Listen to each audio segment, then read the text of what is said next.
श्री शिवाय नमस्तुभयम। दोस्तों, जैसा कि आप सभी लोग जानते हैं कि 8 मार्च 2026 यानी रविवार को पड़ रही है चैत्र महीने की कृष्ण पक्ष पंचमी तिथि। और दोस्तों, यह वह तिथि है जो चैत्र महीने में पड़ने वाली सबसे बड़ी तिथि है, क्योंकि यह रविवार के दिन पड़ रही है और इसका बहुत ही बड़ा और विशेष महत्व होता है। पूज्य गुरु जी ने कहा है कि अगर कभी भी मौका लग जाए और चैत्र महीने की पंचमी तिथि रविवार को पड़ जाए तो आप लोगों को 7 चावल के दाने वाला उपाय तो अवश्य ही करना चाहिए। इन दोनों का संयोग बहुत कम आता है और इसी के साथ में गुरुजी ने अपनी शिव पुराण कथा में बताया है कि इस दिन आपको 7 चावल के दाने वाला उपाय तो आपको अवश्य ही करना चाहिए, क्योंकि ऐसा दिन पूरे साल में सिर्फ एक ही बार आता है। और दोस्तों, आप सभी लोग जानते हो कि रविवार पंचमी तिथि का अगर सबसे बड़ा कोई उपाय है तो 7 चावल के दाने वाला उपाय है। तो इस रविवार पंचमी तिथि के दिन आप लोगों को इस 7 चावल के दाने वाला उपाय को जरूर करना है। बहुत सारे लोग होंगे जिन लोगों ने इस उपाय को ना किया हो, मतलब पूरा महीना निकल गया, उन्होंने किसी भी दिन इस 7 चावल के दाने वाला उपाय को ना किया हो।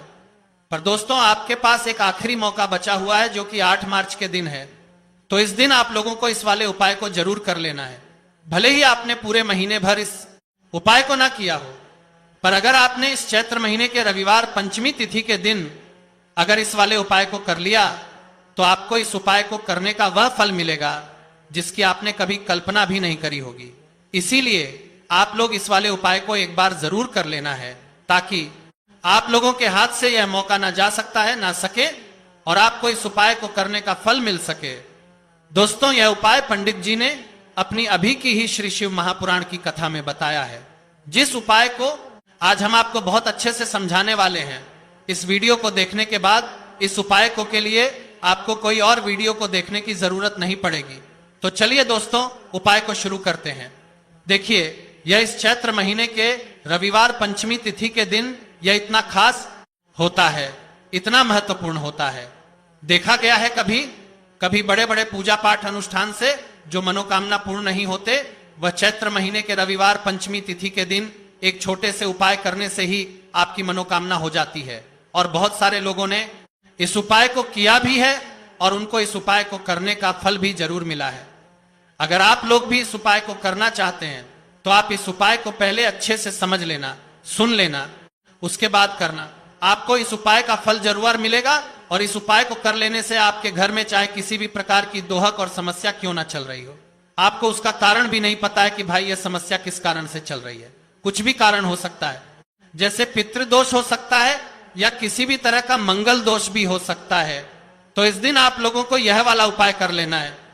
यह एक ऐसा उपाय है जिस उपाय को अगर किसी विशेष दिन पर किया जाए तो भाई उस विशेष दिन का जो है वह तो हमें मिलता ही मिलता है, पर हमने उस दिन पर इस उपाय को किया है तो हमें उससे भी बड़ा फल मिलता है, और फल बहुत जल्दी मिलता है, क्योंकि आप इस उपाय को बहुत ही बड़े और विशेष दिन पर कर रहे हो। तो अब उपाय के बारे में बात करते हैं, लेकिन उससे पहले आप लोगों को यह जानना आवश्यक है कि आखिर यह उपाय किस समय करना है, किसको करना है और कैसे करना है। तो चलिए हम आगे आपको वीडियो में एक एक करके बता देते हैं।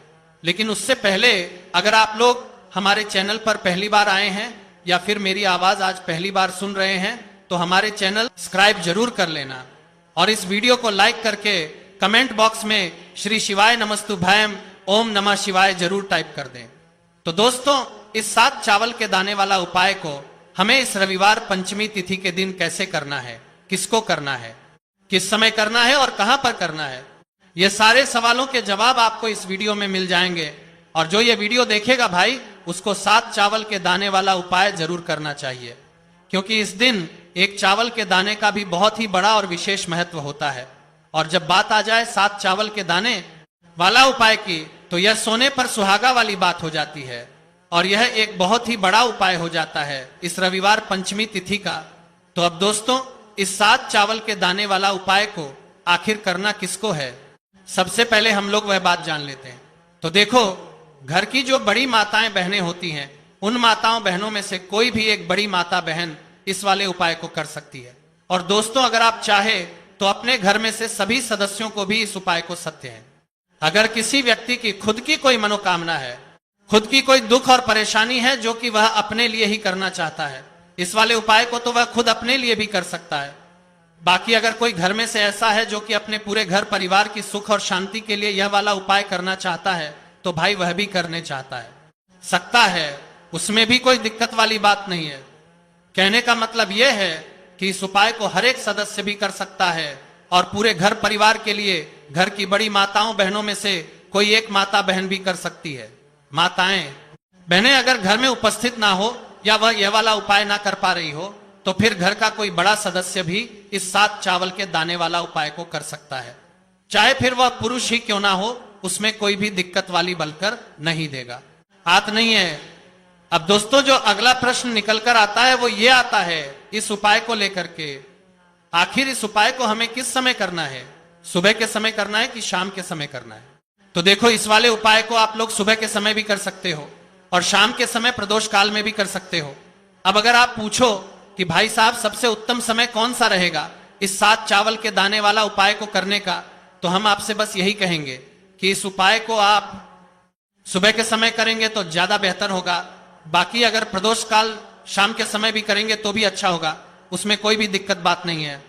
तो अब दोस्तों जो अगली सबसे बड़ी और महत्वपूर्ण बात आती है वो यह आती है कि सुबह अगर हम उपाय को करेंगे तो हमें कितने बजे से लेकर कितने बजे तक के बीच में करना है, और शाम के समय प्रदोष काल में करेंगे तो हमें कितने बजे से लेकर कितने बजे के बीच में करना है।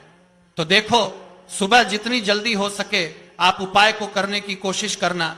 बाकी अगर किसी कारणवश लेट भी हो जाओ, थोड़ी देर भी हो जाए तो 10 या 11 बजे तक भी आप उपाय कर लेना, पर 12 बजे से ज्यादा देरी ना हो, ठीक है? इस बात का ध्यान रखना। उसके बाद में दोस्तों अगर शाम के समय प्रदोष काल की बात करें, प्रदोष काल का जो समय है होता है वो शाम के 6 बजे से शुरू हो जाता है। मतलब शाम के 6 बजे से लेकर 7 बजे के बीच का जो समय होता है, यह समय प्रदोष काल का समय होता है। तो आप इस उपाय को 7 या 8 बजे के बीच में भी कर सकते हो। मतलब शाम के 6 बजे से रात 8 बजे के बीच में आप कभी भी इस वाले उपाय को कर सकते हो, उसमें कोई भी दिक्कत वाली बात नहीं है। देखिए दोस्तों, एक एक करते हुए हम उपायों को समझेंगे। सबसे पहला उपाय बहुत ही आसान सा उपाय है। देखो, यदि आपको ऐसा लगता है कि बाबा आपकी सुन ही नहीं रहे हैं, बाबा आपकी मनोकामना परिपूर्ण कर ही नहीं रहे हैं, आपने कई उपाय कर लिए, कई आपने इच्छाएं महादेव के सामने रख दी, लेकिन आपकी मनोरथ जो है वह परिपूर्ण हो ही नहीं रही है, और आप चाहते हैं कि वह मनोरथ जो आप कई दिनों से बाबा से मांग रहे हैं वह परिपूर्ण हो जाए, तो आपके जीवन के दुहद तकलीफ है ये सब दूर हो जाए।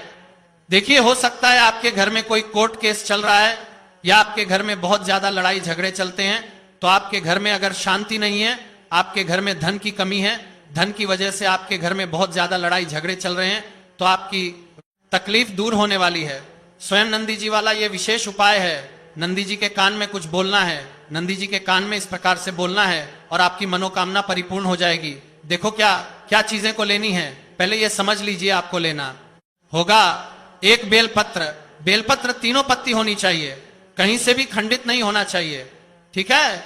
बेलपत्र के साथ में आपको लेना है पीला चंदन, मात्र एक बूंद छोटी सी टिक्की आपको लगानी है बेलपत्र में, इसीलिए थोड़ा सा ही पीला चंदन आपको लेना है, और इस पीले चंदन के अंदर थोड़ा सा जल मिला देना है ताकि गीला हो जाएगा, पेस्ट के रूप में तैयार हो जाएगा। आ गई इतनी बात समझ में? अब आप क्या करना है, आपको साथ में लेना है 7 चावल के दाने। महादेव आपका साथ देने वाले हैं इन 7 चावल के धनों से। अब आपको क्या करना है, भगवान शिव के मंदिर में आपको जाना है। नंदी जी बैठे हैं, नंदी जी के पास में मतलब जो पैर उठा हुआ रहता है ना नंदी जी का, उस साइड आपको सीधे साइड आपको बैठना है। इस यहां पर जैसे ही बैठोगे यहां पर आपको बेलपत्र लेना है, और बेलपत्र की जो ये बीच की जो डंडी है यहां पर आप मात्र पीले चंदन की एक बिंदी लगा देनी है। पीले चंदन की बिंदी लगा दी। अब ये जो ऊपर वाली जो पत्ती है यहां पर एक एक करते हुए 7 चावल आपको रखना है, ठीक है? 7 चावल आपने ऊपर वाली पत्ती पर रख दिए, या देखो एक प्लेट ले जाना, तो प्लेट के ऊपर आप बेलपत्र रख देना, फिर टिक्की लगा देना, फिर उसके बाद आप ये 7 चावल के दाने रख देना, ठीक है? अब आपको क्या करना है, जहां पर आप नंदी जी के वहां पर बैठे हो तो नंदी के कान में आपको आपकी जो भी इच्छा है, जो आप चाहते हैं कि महादेव परिपूर्ण करें, और नंदी जी के कहने पर महादेव आपकी मनोकामना निश्चित तौर पर परिपूर्ण करेंगे, तो आपको क्या करना है? नंदी जी को कान में आपको बोल देना है, जो भी आपके दुख तकलीफ है, जो भी आपके कष्ट है, वह सब दूर हो जाए, ऐसी आपको कामना करना है। और नंदी जी के कानों में आपको बोल देना है, जो भी आप चीज बोलेंगे वो नंदी जी भगवान शिव से विनय करके बोलेंगे। और नंदी जी की बात भगवान शिव नहीं टालते हैं, और इसीलिए जो भी इच्छा है, आपकी जो भी कामना है, वो आपको विशेष बोलना है और उसके बाद आपको वहां से उठना है। ठीक है? नंदी जी को कान में मनोकामना बोल दी, फिर उठना, फिर उसके बाद भगवान शिव के वहां पर जाना। और ये जो बेलपत्र है, ये बेलपत्र चिकना वाला साइड जो है, और भगवान शिव के शिवलिंग के ऊपर इसे अर्पित कर देना है। अर्पित कैसे करोगे? जो बेलपत्र का जो चिकना वाला साइड है वो नीचे की साइड हो जाना चाहिए। अब से ही आप अर्पित करने जाओगे तो चावल के दाने तो गिर जाएंगे, यानी कि जैसे ही अर्पित करने जाओगे तो भगवान शिव के शिवलिंग के ऊपर चावल के दाने गिर जाएंगे, क्योंकि वह किसी से भी चिपके हुए नहीं है, तो कोई तकलीफ नहीं है। वह जैसे आप अर्पित करोगे ना, भले चावल के दाने भगवान शिव के शिवलिंग पर गिर जाए, वो कोई तकलीफ नहीं है। बस आपको ये जो बेलपत्र है, ये आपको उल्टा अर्पित कर देना है, यानी कि जो पीला है भगवान शिव के शिवलिंग पर स्पर्श होना चाहिए, और इस प्रकार से आपको अर्पित कर देना है। डंडी का जो है हिस्सा है जलाधारी की तरफ हो जाना चाहिए। बस इतना सा प्यारा सा उपाय एक बार करके देखिए, निश्चित तौर पर महादेव आपकी जो भी मनोरथ है, जो बाबा से आप कई दिनों से मांग रहे हैं, वह निश्चित तौर पर परिपूर्ण हो जाएगी। आ गई इतनी बात समझ में? देखिए, अब हम बात करते हैं दूसरे उपाय की। देखिए, यह उपाय जीवन ऊर्जा का है। रविवार का दिन है और पंचमी तिथि है। अगर आपके जीवन में बहुत ज्यादा अंधकार है, अगर आपके घर के जो बच्चे हैं बहुत ज्यादा सोचते हैं, या आपके घर में कोई भी ऐसा व्यक्ति है बहुत ज्यादा सोचता है, डिप्रेशन में रहता है, तनाव उसको है, तो तनाव को मुक्त करने के लिए यह उपाय है। अगर उसके भाग्य में जीवन में तेज की प्राप्ति नहीं है, तेज यानी कि ऊर्जा नहीं है, उदासी रहती है, जीवन में आलस है, तो फिर उस व्यक्ति को यह उपाय करना चाहिए। कोई काम करता भी है तो उसमें सफल नहीं हो पा रहा है, तो विशेष यह उपाय उसी व्यक्ति को करना है। देखो, इस उपाय के लिए आपको क्या क्या सामग्री लेना होगी। सबसे पहले तांबे का एक पात्र लेना, उसके अंदर घर से आपको जल भरना है। अब इसी जल के अंदर आपको लाल चंदन डालना है। एक चुटकी डालें, थोड़ा ज्यादा डालें, जितना आपको डालना है आप डालें। लाल चंदन जो होता है वह तेज की वृद्धि करता है। रविवार के दिन लाल चीजों का उपाय करना बेहद शुभ होता है, और हो सके तो लाल रंग के कपड़े पहन करके अगर आप यह उपाय करेंगे ना, तो और भी शुभ होगा। यह लाल चंदन मिश्रित जल आपको क्या करना है? आपको जाना है किसी भी बेलपत्र के पेड़ के वहां पर, सुबह से लेकर के शाम तक आप यह उपाय कर सकते हैं।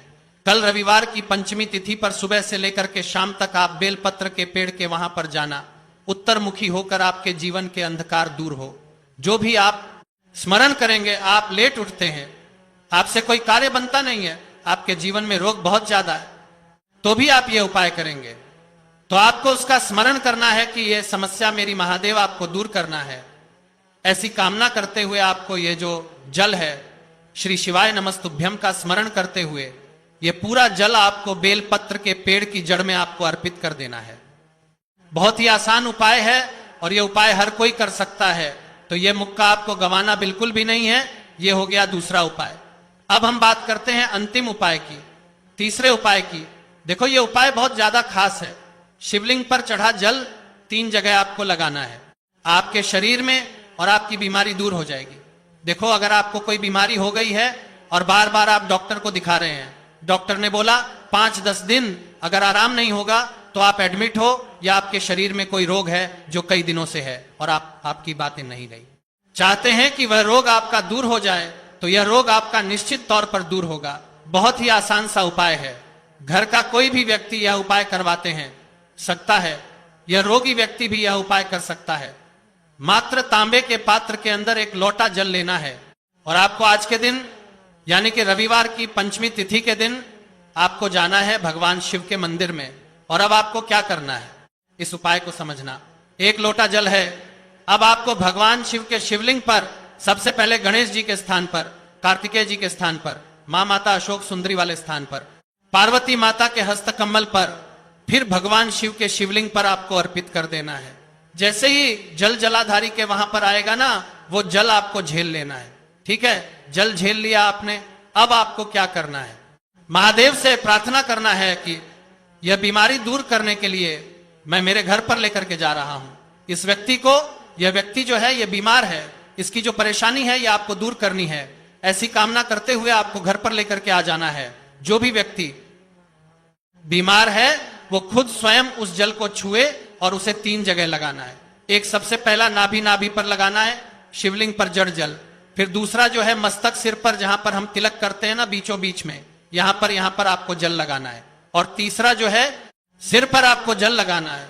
देखो यहां पर एक चीज समझना, जब नाभि पर आप मणिपुर चक्र में आप जल लगाएंगे, थोड़ा सा जल वहां पर लगाना। फिर उसके बाद जब दूसरा आज्ञा चक्र में आप जब जल लगाओगे ना, तो 3 त्रिपुण में दूर होना शुरू हो जाएगी। यह उपाय आप रविवार के दिन कर रहे हो ना, ज्यादा जल लेकर के आना, ताकि आप सोमवार, मंगलवार, बुधवार, गुरुवार, शुक्रवार तक आप यह जल का कर सको। ठीक है, लगातार 5 दिन आपको लगाना है। आपके शरीर में निश्चित तौर पर आराम आपको मिलेगा।